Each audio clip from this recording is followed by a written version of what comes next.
नमस्कार, सुप्रभात, good morning. मी प्राजक्ता तांडे. सकाळच्या पहिल्या बातमीपत्रामध्ये आपलं सगळ्यांचं स्वागत. बातमीपत्राच्या सुरुवातीला पाहूयात हेडलाईन्स. प्रायोजक राजयोग पेंट्स, खुशियां आपकी, रंग हमारे. समृद्धीच्या शिर्डी ते भरवीर दरम्यानच्या दुसऱ्या टप्प्याचं आज लोकार्पण. मुख्यमंत्री आणि उपमुख्यमंत्री यांची उपस्थिती.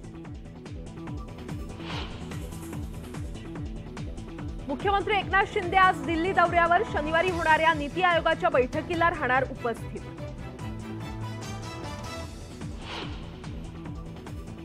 मुंबईतील झोपडपट्टीवासियांना मोठा दिलासा. 2000 ते 2011 या कालावधीतील झोपडीधारकांना केवळ 2.5 लाखात घर मिळणार.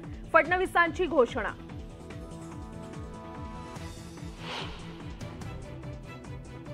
मुंबईत बीकेसी जिओ सेंटर इथे जूनमध्ये राष्ट्रीय आमदार संमेलनाचं आयोजन. प्रथमच देशातील 4300 आमदार संमेलनात येणार एकत्र.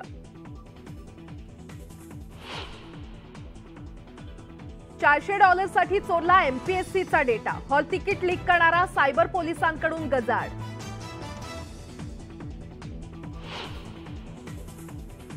नवी मुंबईतील स्वराज कंपनीबाबतच्या तक्रारींची शरद पवारांकडून दखल. संबंधितांवर कारवाई करण्याची रायगड जिल्हाधिकाऱ्यांकडे मागणी. मुंबईतील नालेसफाई पूर्ण. 1 आठवडा आधीच नालेसफाई झाल्याचा पालिका प्रशासनाचा दावा.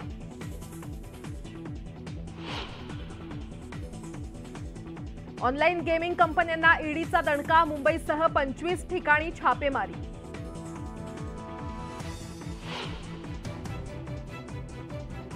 मुंबई पालिकेत पहिल्याच दिवशी मिळणार शालेय वस्तू.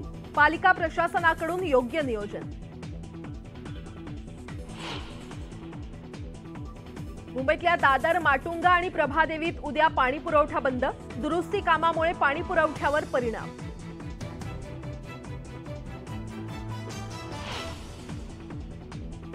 मांडवा ते गेटवे दरम्यानची जलवाहतूक आजपासून 31 ऑगस्ट पर्यंत राहणार बंद.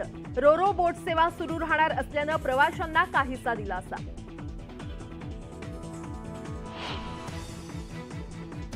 पनवेलचा ऐतिहासिक विश्वाली तलाव मोजतोय अखेरची घटका. पायऱ्या आणि भिंती पूर्णपणे निखळल्या. अतिक्रमणाकडे पालिकेचं दुर्लक्ष.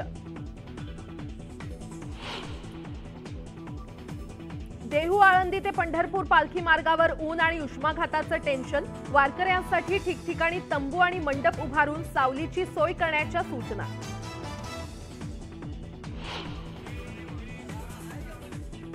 तुळजापूर इथल्या 108 फूट उंच शिल्पासाठी होणार संकल्पना स्पर्धा. निवड झालेल्या कलाकृतीला मिळणार 1 लाख रुपयांचं बक्षीस.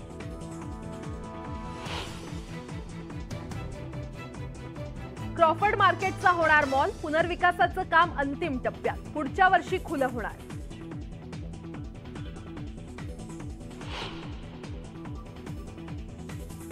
राहुल गांधींचा 3 दिवस अमेरिका दौरा. 3 दिवसांच्या या दौऱ्यात राहुल गांधी अनिवासी भारतीय समुदाय, उद्योजक आणि माध्यमांचे प्रतिनिधी यांच्याशी साधणार संवाद.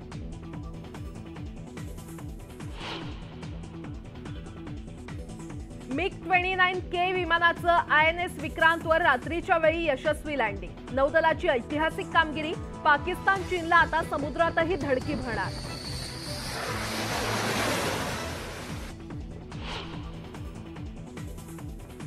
आणि मुंबई इंडियन्स आणि गुजरात टायटन्स मध्ये आज लढत. IPLची फायनल कोण गाठणार याची क्रिकेट प्रेमींमध्ये उत्सुकता.